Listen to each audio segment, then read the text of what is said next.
네, 오늘은 야고보서 첫 번째 시간입니다. 차별하여 대하지 말라라는 제목으로 말씀 나누도록 하겠습니다. 자, 야고보서는 이 초대교회 최초의 종교회의인 이 예루살렘 공의회가 열리기 전인 이 AD 45년에서 49년 사이에 기록한 것으로 추정을 합니다. 자, 예루살렘 공의회가 열린 이유가 뭐였냐면 이 구원은 이 믿음만으로 되는가라는 문제였습니다. 자, 결론은 이 할례를 받지 않아도 믿음으로 구원을 받는다라고 결론이 났지만, 자, 이것을 통해서 미루어 짐작할 수 있는 것은 그만큼 당시에 이 교회들이 이 폭발적인 성장을 했다는 거예요. 이 규모가 되니까 회의를 할 거 아니에요. 교회가 커져서 성도들이 많아지면서 자연스럽게 생기는 문제가 교회 안의 차별 문제였습니다. 자, 누구는 교회 오면 서로 인사해주고 대접해주는데 누구는 소외감을 느끼고 이 공동체 안에 들어가는 것이 너무너무 힘든 겁니다.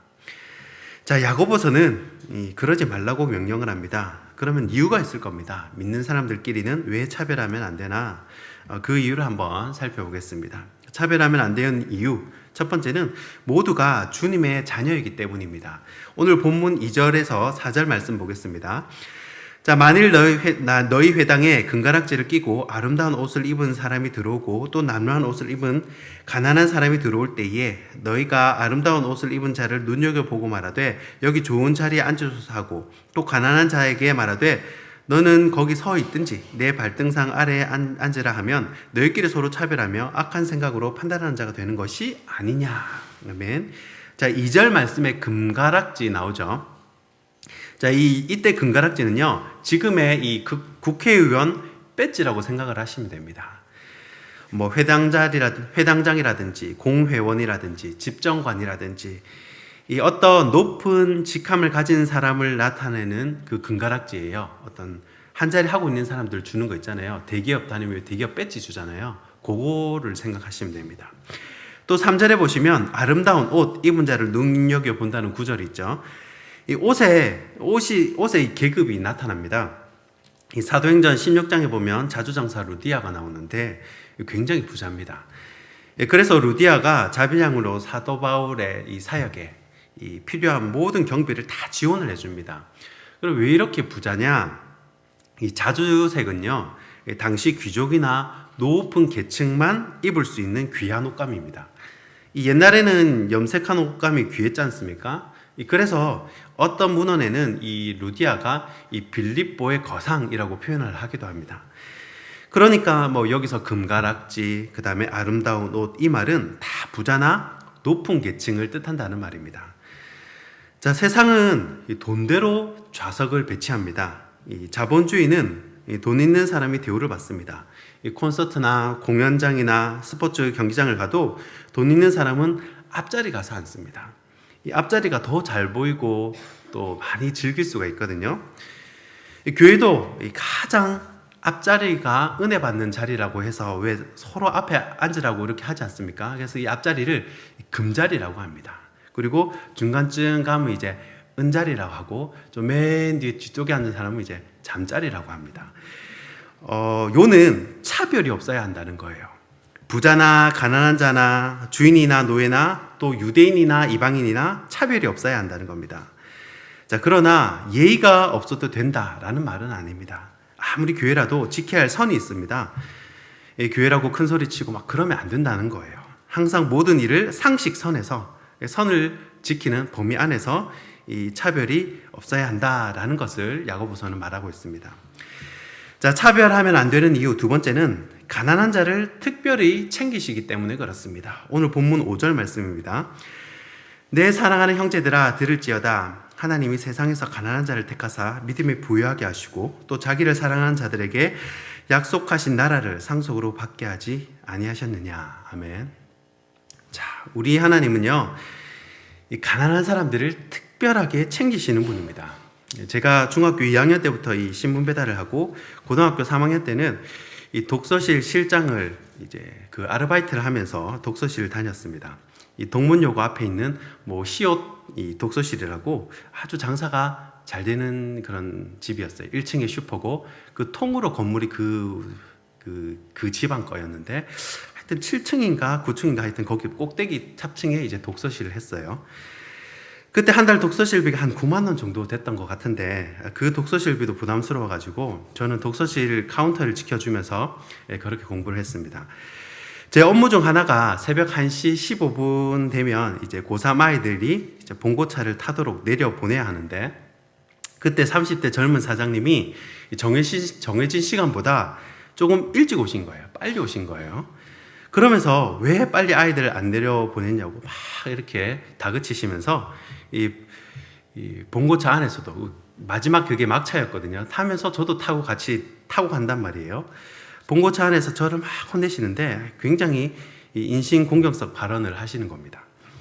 요고 앞이니까 그 봉고에는 요고생밖에 안 타요. 평소에는 막 수다를 떨던 그 아이들이 그날에는 제가 막 혼나니까 조용한 겁니다. 뒤에 앉은 여고생들이 다 제 또래였거든요. 뭐 차이가 나도 1살. 그러니까 얼마나 부끄럽고 수치스럽겠습니까?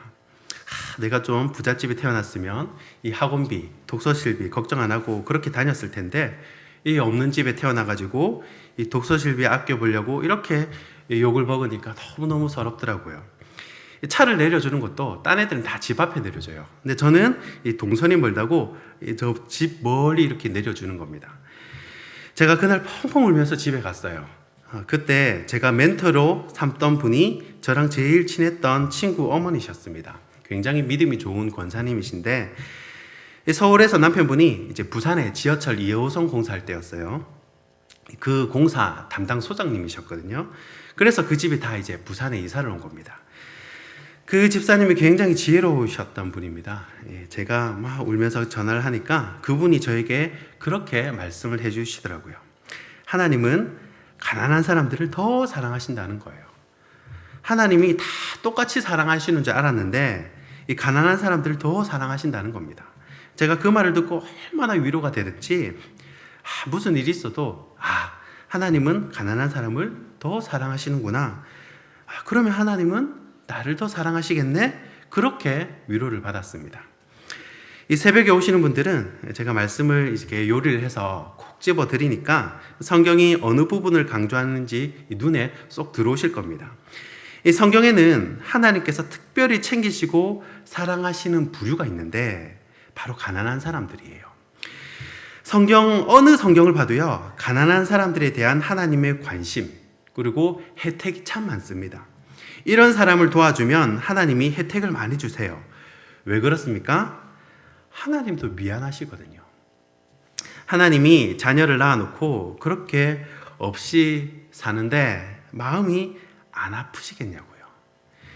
그러니 그런 사람 도와주고 밥이라도 사주고 하면 이 하나님이 너무너무 고마워하신다는 겁니다.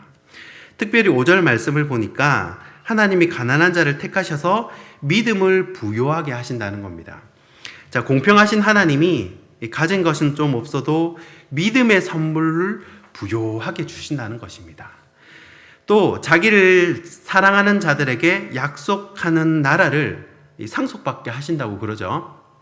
자, 그런데 보통은 먹고 살만하면 세상에 누릴 낙이 많은 사람들은 이렇게 하나님을 사랑하는 것이 쉽지는 않습니다. 하나님 찾는 것이 쉽지가 않아요. 왜냐하면 자신이 가진 것으로도 얼마든지 세상 누리면서 살 수 있기 때문입니다. 그래서 부자들한테는 천국 문이 바늘귀가 되는 거예요. 반면에 가난하고 없는 사람들은 삐뚤어지는 경우도 있지만 종종 대부분 마음이 가난하기 때문에 이 하나님을 붙들고 사랑하게 됩니다. 사는 게 힘들고 어렵고 뜻대로 안 풀리고 한계가 느껴지고 그러니 하나님을 붙드는 거예요.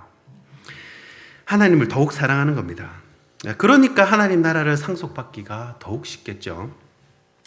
자, 하나님은 일부러 부자는 지옥에 보내고 가난한 사람만 천국 보내려고 그러는 것이 아니라 이 인간의 본성 자체가 등 따시고 배부르면 이 하나님을 찾지 않습니다. 여러분, 그 당시에 잘 나가던 그 바리새인들, 로마 정치인들 보십시오. 누가 하나님을 찾았습니까? 그러나 무시당하는 세리, 장녀, 과부, 고아, 나그네 이런 사람들은 의지할 데가 하나님밖에 없거든요. 그러니 하나님 나라도 상속을 받는 겁니다. 이렇게 하나님께서 챙기시는데 내가 없이 산다고 그 사람들 무시하고 차별하면 나중에 나도 당하게 됩니다. 그래서 항상 겸손하게 고개를 숙일 줄 아는 신앙인이 되어야 한다라는 것입니다. 차별하면 안 되는 이유 세 번째는 대접한 대로 받기 때문입니다. 오늘 6절 말씀입니다. 너희는 도리어 가난한 자를 업신여겼도다. 부자는 너희를 억압하며 법정으로 끌고 가지 아니하느냐. 아멘. 자, 누가복음 16장에 보면요, 부자와 거지 나사로 이야기가 나옵니다. 이 부자는요, 자세고세, 또 고운 베옷을 입고 날마다 좋은 것을 먹고 교양 있는 사람들과 어울리면서 정말 인생을 멋들어지게 살았습니다. 여러분, 한 번 사는 인생 누군들 이렇게 살고 싶지 않겠습니까? 저는 그것이 결코 죄라고 생각하지 않습니다. 하나님이 주셨을 때 누리는 것이고 또 없으면 없는 대로 자족하며 사는 것이 이 빌립보서 4장 11절부터 사도 바울이 그렇게 얘기하잖아요. 부한 것도 누릴 줄 알고 또 없이 사는 것도 만족할 줄 알고 이래도 감사 저래도 감사 그렇게 사는 것이 이 궁극의 크리스천들이 가지는 인생관이라는 겁니다. 자, 그런데 문제는 뭐냐? 그렇게 주셨는데 거지 나사로한테는 무관심한 거예요. 인색한 겁니다. 이 인색함은요, 하나님의 성품과 정반대되는 성품입니다. 이 나사로에게 이 따뜻한 식사 한번 대접할 줄 몰라요. 예수님이 왜 이렇게 말씀을 하셨냐면요, 상징입니다. 자기 배만 채우는 이 바리새인들, 서기관들, 이런 기득권들을 비판하는 내용이에요. 자, 이 이야기의 결국은 부자도 당한다는 겁니다. 이 땅에서 안 당하면요, 어디서 당한다고요? 죽고 나서 당하는데 죽고 나면 지옥이잖아요. 살아서 당하든지 죽어서 당하든지 결국은 자신도 나사로에게 대한 대로 본인도 그렇게 대우를 받더라라는 것입니다. 한 대로 대접을 받는 것이죠. 말씀을 정리하겠습니다. 여러분, 차별하면 안 되는 이유가 있습니다. 첫 번째, 그분도 주님의 자녀이기 때문에 그렇습니다. 두 번째, 하나님이 가난한 자를 특별히 챙기시기 때문에 그렇습니다. 세 번째, 대접한 대로 내가 대접을 받기 때문에 그렇습니다. 이 말씀을 기억하시고 가난한 자는 소망을, 부유한 자는 긍휼의 마음을 가지시는 복된 한 날이 되기를 주님의 이름으로 축원하고 축복합니다. 기도하겠습니다.